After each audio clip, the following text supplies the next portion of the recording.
If I remember correctly, you might have to do window capture with this game. Oops.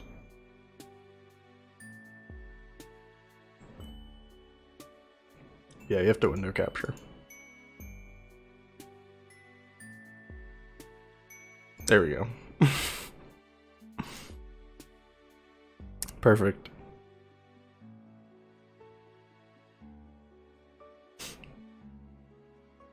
Let us start this new adventure.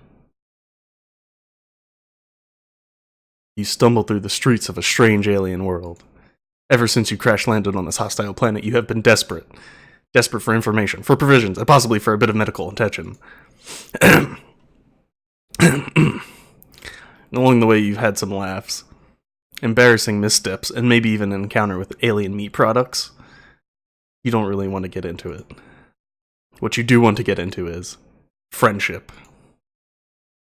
An entire planet of endless friend opportunities await you. Honestly, at this point, you'd make friends with one of those weird purple bushes. You're not picky.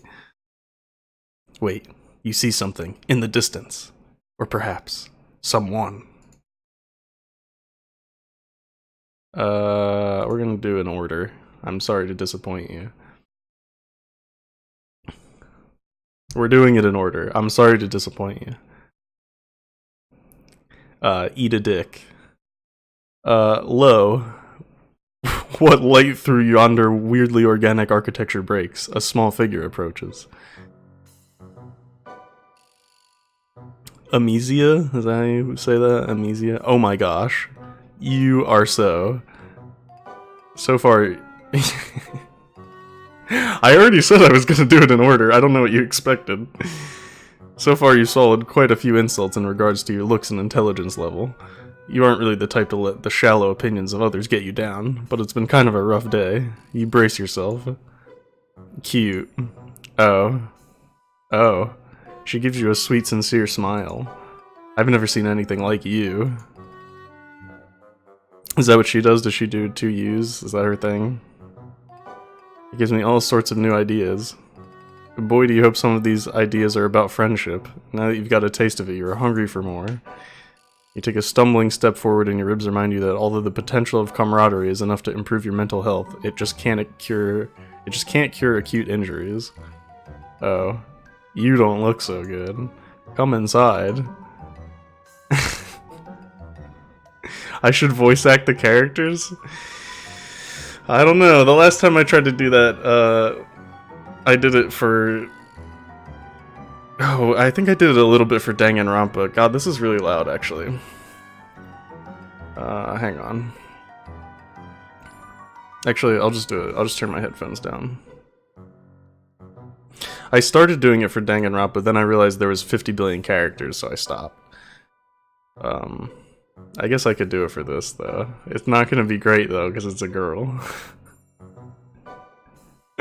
Contributors? Could she mean friendship contributors? No, that's dumb. Maybe she runs some sort of alien newspaper, and she wants you on staff. She looks a little young for that, but what the heck do you know about alien management hierarchy? I'm really trying to adjust my mic because it keeps like leaning towards me. It's really annoying because I have to adjust the fucking stupid thing. Alright. You follow her to a nearby building, and now that you're looking up from your ravenous hunt for companionship, you notice that you've wandered into a kind of upscale part of town. There's a lot less garbage and people collapsed in the street. You see one of those spiky robot things, but it's washing a window instead of shooting a laser at a group of children. If that's not high class, you don't know what is. Before you can follow her inside, she turns around in the threshold, blocking your way. I'll just spit a little bit, don't worry. Hang on, I gotta think about how this girl's gonna sound. Maybe like every other girl.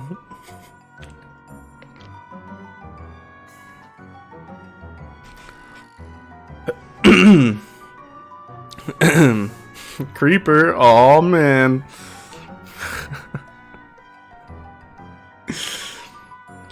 Real quick. You don't happen to be an artist, do you? Artistry? Well, as a matter of fact. Should I save here? I should probably save here. Let's do that. It's not Mickey Mouse, I promise. Tell her, yeah, it isn't exactly your whole deal, but you've been known to dabble. Absolutely. Oh, I see how it is. Well, you aren't going to snake root any trade secrets out of me. Goodbye. Oh. Wow, okay.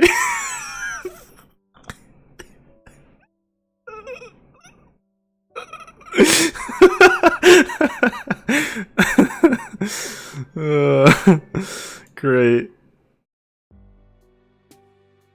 Good thing I saved. Oh, good. Friendships between artists can be so fraught. Much better to just keep things between artists and art appreciators. That way no one can get jealous. The girl's smile widens even further and you feel an unbelievable rush of joy. Have you finally found someone who isn't a total fucking maniac? And she brought up friendship without you having to mention it at all. It puts a spring in your step, or as much of a spring as possible with a broken arm and a misaligned torso. Amisia leads you into an elevator with buttons labeled in spiky letters that make absolutely no sense to you. You realize that probably nothing is ever going to make sense to you ever again. That's okay. Your hierarchy of needs has adjusted recently. Don't worry, Max, you can just watch the VOD and you'll get the full experience.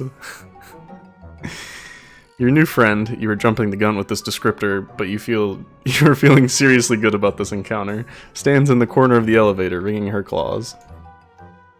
I wish I'd known I was gonna have company. I would have cleaned up a little. It's been a while since I've met anyone new. You're sure that whatever disaster her house is, it can't be any worse than some other places you've seen here. Although you kind of get what she means. She's wearing an artist's smock that is covered in splashes of paint. Actually, it doesn't really look like paint, but it couldn't be anything else, could it? It's every color of the rainbow. Oh boy, I didn't even put two and two together. Interesting. Does she paint in blood? Does she be painting in blood? The elevator door slides open and you step into a space that you're relieved to find is totally recognizable. A table overflows with messy palettes and brushes, cloudy jars of water and sponges. Several easels stand beside the window to catch the light of the two moons, and a number of canvases lean against the wall. Turn so you can't see what's on them. First things first. Amisia brings you over to a wall screen that looks like a way more high-tech than anything you've ever seen on your now defunct spaceship. I just had a stroke, but it's fine. Tapping away at a series of unreadable symbols, she then indicates you should take off your sling. Here, go ahead and stick it in there. She seems to want you to put your injured arm into a large hole in the wall, which you do because you're sure your new friend has your best interests at heart. The hole shrinks down like a blood pressure cuff, sending bolts of agony through you. Oh, she's gonna drain my fucking blood, dude. She's giving me the suck right now. You want to yank your arm back out, but you don't. Even if it's broken, you still like having it attached to you. Instead, you shout a lot and thrash your other limbs around. Calm down, you big wriggler. It's like you've never seen a medicalizer before. If you don't stop moving, it won't work. Tears spill down your cheeks, but you force yourself still. You'll bear the pain. You'll do it for your friend. She's looking at you so hopefully, and she's so delicate and pretty, almost angelic. You look at her face and tell yourself it's gonna be okay. Finally, the hole releases you and you pull your arm back out to find it, completely healed. You can move your fingers, it doesn't even hurt anymore. Hey, look, things are looking up. I bet. See, I told you. This is great, you're overwhelmed with the urge to celebrate. Okay, let's save again. Don't need to have that one anymore. Be chill about it, get excited and dance your new friend around the room. Absolutely, we dancing.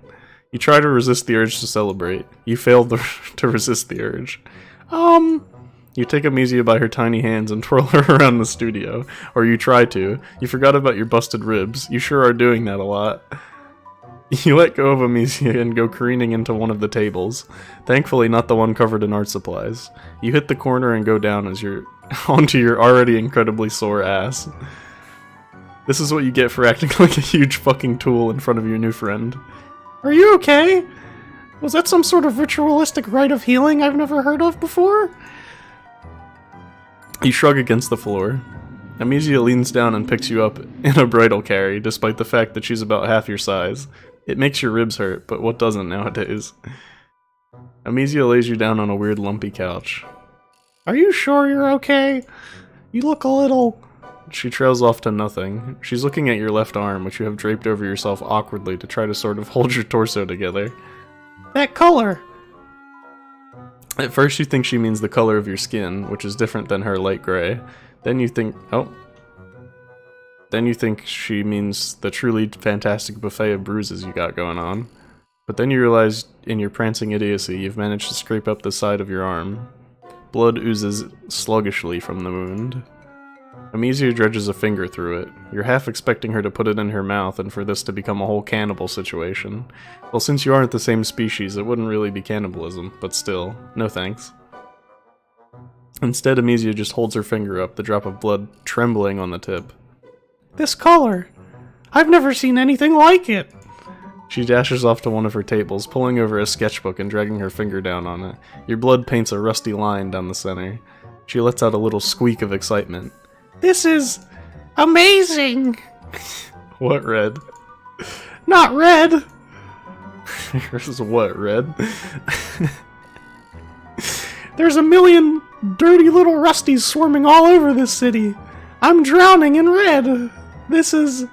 crimson. It's incredible. You must be some sort of mutant. You're really lucky I found you instead of one of the drones. Yeah, dirty rusties. Lucky you. Ha, ha ha, yes, very lucky, the luckiest. Though your arm is healed and you're out of whatever doubtlessly weird weather happens on this planet, maybe Amisia's right. Maybe you are lucky. And close your eyes and try to breathe. Zen yourself out. Really center yourself in your own body on all that garbage. Oh, then you open your eyes and wow, you sure aren't centered anymore. In fact, you roll completely to the left as you try to get away from Amisia, who is back and standing over you with a gigantic axe. Watch out! Amisia grabs you, drags you up onto the couch, and plants her hand on your solar plexus, effectively pinning you down. You'll hurt yourself if you keep flopping around like a beached blubber beast. You want to be friends, don't you? You want to help me with my artistic aspirations, right? You get the feeling that she might be just trying to manipulate you. Just the tiniest little suspicion. It's possible Amisia has recognized your intense craving for companionship and is trying to exploit it. You don't like being suspicious of a new friend, but that's a pretty big axe. This is her canon voice. I don't know what's got you so worried. I just want to show you my axe. Oh, of course. Makes sense. It is a really nice axe. You hold out your hand for it, but of course it is too heavy for you and your hands are all sweaty and you fumble it. Fumble the really sharp weapon.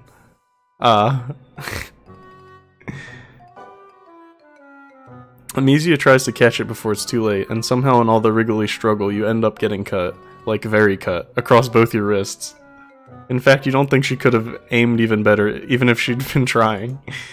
Oh dear. Hard agree. Don't struggle. You'll only hurt yourself more, silly. You don't want that, do you? No, you definitely don't want that. Not after what a Butterfingers you've proven to be. It's actually Call of Duty Bloodscreen. I need to stand behind this rock for a little bit. Amisia gets up to put the axe down and you kind of lose track of her for a little while. You are bleeding all over her couch and everything around you starts to go shiny and unreal. Her quirk is pretty lame, I'll say. It's kind of lazy. But there's only so many things you can do, so... She comes back with a couple little jars that she uses to catch your blood. That's a good idea. You sure are making a mess. You wonder if they are specifically blood jars. They look like jam jars. Alien Jam. Space Jam. God, you love that movie. Oh my god. It's been so long since you've seen it. Definitely the best PG movie about basketball. Oh my lord. Way better than the one with the dog and the clown. I don't recall the one with the dog and the clown. What the fuck is that? Do they even have basketball here? You ask Amisia.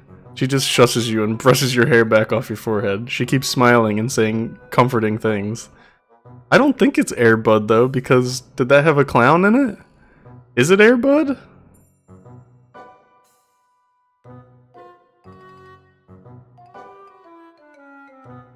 The main character does have hair, because I have hair. This game is bald racist. God, she's such a good friend.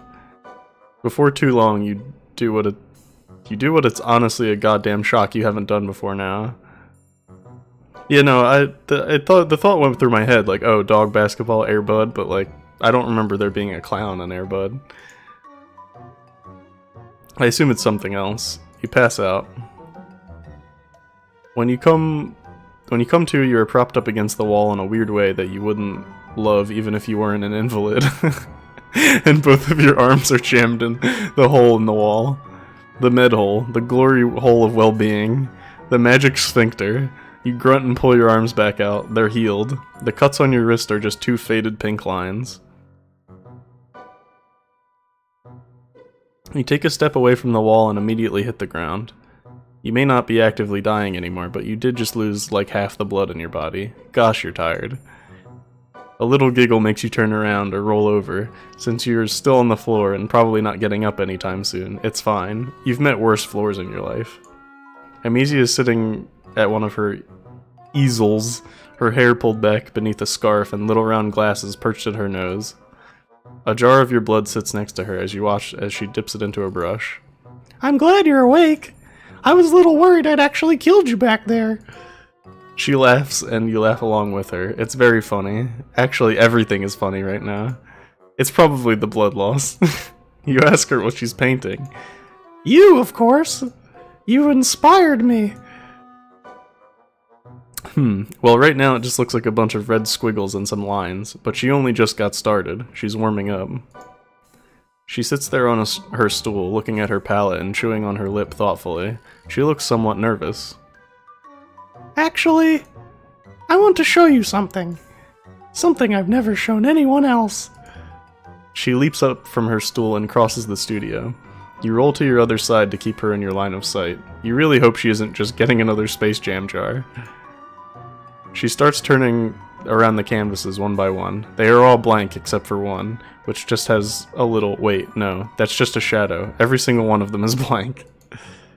You aren't sure you understand. You ask her if these are all just new canvases that she has not gotten the chance to paint on yet. Amisia sighs. No! I've had them forever. I'm just not a real painter.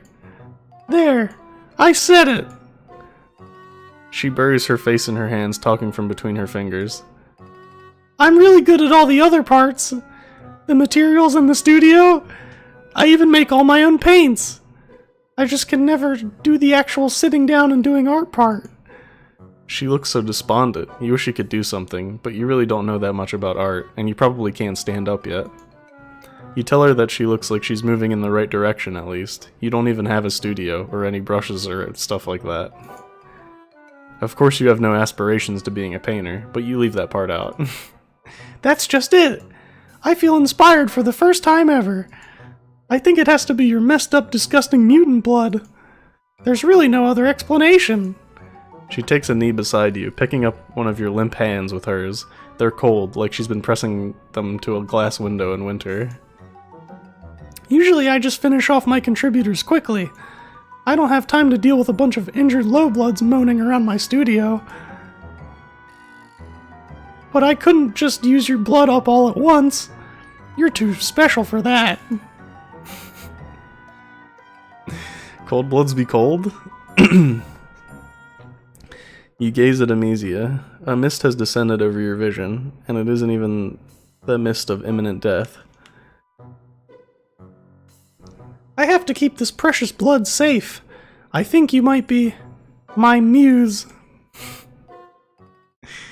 You will never escape! Great.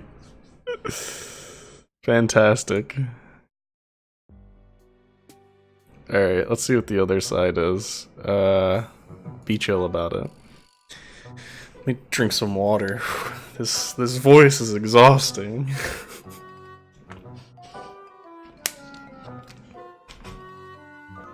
It's so hard being a professional. You thank Amisia profusely, but you manage to keep it to the strictly verbal sort. Medicalizers are great. This part of the city is great. You really need to get more rich friends. You tell her this, throwing in a compliment of her studio while you're at it. See? This friendship stuff is easy. Ha ha ha ha! I'm glad you feel that way. I was waiting so long for there to be some kind of laugh or giggle or onomatopoeia, and I'm so glad it finally came. Oh my god. Your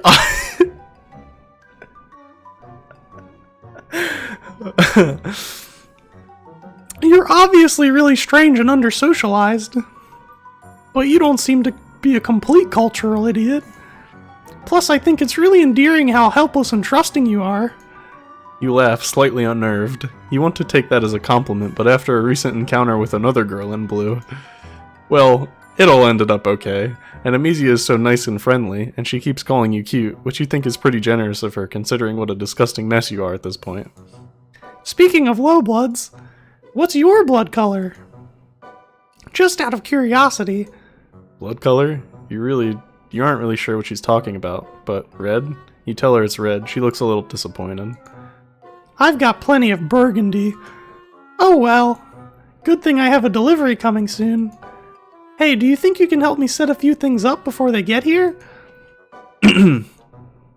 They? Visitors? As in plural? As in multiple potential friends? Oh, hell yes. You are all over that, especially considering your newly healed arm. You are anxious to display all the simple motor functions you can perform. Amisia gives you another radiant smile. You live for those smiles, man. They're just so full of the glowing nectar of bromance. Perfect! Let's do this! Work always goes faster with two pairs of hands after all. Yes, it absolutely does. And even if by that she means her hands are pointing while she tells you where to put things, you are totally fine with that. Your ribs are still kind of killing you, but you swallow down the pain. You are getting pretty good at that. Too bad you can't stick to your whole torso into that magical science fiction hole in the wall. Well, maybe you could, but not right now. Right now you've got a friend to help. Amisia instructs you to clear all the furniture to the edges of the room and lay down a big purple tarp. Apparently tarps aren't blue on this planet. Amisia answers her phone and then buzzes open the apartment door. She runs over to the elevator with a squeal of delight. They're here! Sorry, I'm getting so giggly about this. It's just been a while since I've had any new paints. What paints? That's what's coming? Oh, wait, paints? That's what's coming? Now that you think about it, there is something pretty crucial missing from this whole artist aesthetic she's got going here. There aren't any paints. No tubes, dribbling color or pots with their tops left partially unscrewed. There aren't even any pencils. The elevator opens and two trolls come in. They have pretty similar shaped horns and are almost the exact same height. Brothers? Do trolls have brothers? From their uniforms and the douchey, swaggering way they walk, you get the idea they are some sort of law enforcement. That and the third troll in handcuffs they are dragging between them. Thank you, guys! You always bring me the best materials. They don't say anything, they just bring the third troll to the center of the tarp and force them into a kneeling position. Then they bow to Amisia and leave the way they came. Oh god. This doesn't look great. Even before Amisia— Oh fuck, sorry. I slipped into it. I almost just became her for a second. This doesn't look great, even before Amisia runs out of the room and comes back with an axe the size of her whole body. You are not loving this. The toll on the tarp trembles and bites back a sob, but they don't say anything or try to run. I really don't want to become her. She isn't really gonna do what it looks like, is she? You can't bring yourself to believe that this cute little alien girl is going to straight up axe murder a dude right in front of you, presumably to finger paint with their blood. Oh god. I don't kin her, please. He stammers something to this effect. Amisia laughs. Well, I don't use my fingers. I'm not a fucking animal. She considers you for a few moments, tapping a claw against her mouth. I know. You can help me. I only ever let one other person help me with my work, and she's out of town right now. But you and I have a connection. You feel it too, right? You do. God, you do. You've been feeling it so much lately for everyone you meet. You thought you had maybe come across someone who would readily accept your platonic longings without putting you through the ringer first. You do want to help me, don't you? You do. You want that more than anything. Amisia looks at you solemnly. I kid Zebra, huh? Isn't that the guy... Is that the lawyer guy? Or is that a different guy? Why don't you do the honors? She holds out her axe. I wouldn't offer this to just anyone, but I can tell how special you are. You're trembling. The troll on the tarp is also trembling. But unlike you, they seem to have accepted their fate. Dude, I don't know which ones are which. Slowly, inevitably, you hold out your hand for the axe. Amisia gives it to you with a smile. He's bowtie dude? Even better, you can't say no? God damn it, you forgot about your broken ribs, and that you're a human and can't just pick up gigantic fucking axes with one hand. You drop it and it bounces away from you, like way more than you think an axe should probably bounce. You look up at Amisia from where you are doubled over with pain and shame. She laughs and scampers over to retrieve the axe, once again swinging it up without any signs of strain. She doesn't even have any visible muscles. What is this girl made out of?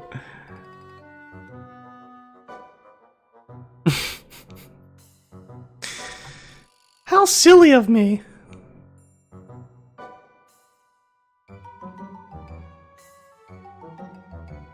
You seem so culturally advanced that for a second I forgot about your natural inferiority. Here, I'll give you a second chance.